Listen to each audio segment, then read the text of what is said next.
కొరటాల శివ ప్రస్తుతం తెలుగులో అత్యంత డిమాండ్ ఉన్న దర్శకుల్లో ఒకడు. ఒక రకంగా చెప్పాలంటే రాజమౌళి తర్వాతి స్థానం అతడిదే. ఒక్క సినిమాకు 10 కోట్లు తక్కువ కాకుండా పారితోషికం తీసుకునే లెవెల్ అతడిది. ఇంత గొప్ప స్థితిలో ఉన్న కొరటాల జీవితంలో 2 బాధాకరమైన విషయాలున్నాయట. అందులో ఒకటి తల్లికి సంబంధించిందైతే ఇంకోటి బిడ్డలకు సంబంధించింది.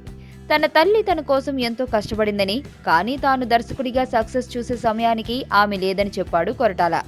ఇక బిడ్డల విషయానికి వస్తే అతడికి ఇంకా పిల్లలు లేరట. కొరటాల భార్యకు 2 సార్లు మిస్ క్యారేజ్ అయిందట. దర్శకుడిగా నా తొలి సినిమా ఓకే కావడం నా జీవితంలో అత్యంత మధురమైన క్షణాలు.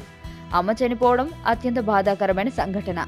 ఆమె నా సక్సెస్ చూడలేదు, ఎంజాయ్ చేయలేదు. పొద్దున్నే లేచి మమ్మల్ని రెడీ చేసి ఆఫీస్కి పరిగెత్తేది. అలా 25 ఏళ్లు కష్టపడింది. రిటైర్ అయ్యాక చనిపోయింది. సుఖపడాల్సిన సమయంలో వదిలి వెళ్లిపోయింది. నేను దర్శకుడినయ్యానని ఆమెకు తెలుసు, కానీ మిర్చి సినిమా విడుదలకు ముందే చనిపోవడం బాధ అనిపించింది. నా పెళ్లి విషయానికి వస్తే నేను రచయితగా ఉన్నప్పుడు ఆమె కామన్ ఫ్రెండ్ ద్వారా పరిచయమైంది. నచ్చిందని వెంటనే చెప్పేశా.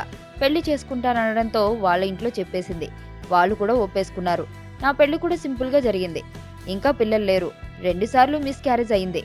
పిల్లలు లేకుండా సర్వీస్ చేద్దామా అని కూడా ఆలోచిస్తున్నాం. మాది చిన్న కుటుంబం, బంధువులు తక్కువే. అన్నయ్య కూడా ఎప్పుడో ఒకసారి వస్తారు. నా భార్య వాళ్ళది చాలా పద్ధతైన కుటుంబం. వాళ్ళు రామకృష్ణ పరమహంసకు హార్డ్ కోర్ ఫాలోవర్స్ అని కొరటాల చెప్పాడు. మన లైఫ్లో చాలా మందిని కలుస్తుంటాం. ఎప్పుడో ఎక్కడో ఎవరో ఒకరు కనెక్ట్ అవుతారు. కానీ నా దరిద్రానికి 2 కనెక్ట్ అయ్యారు.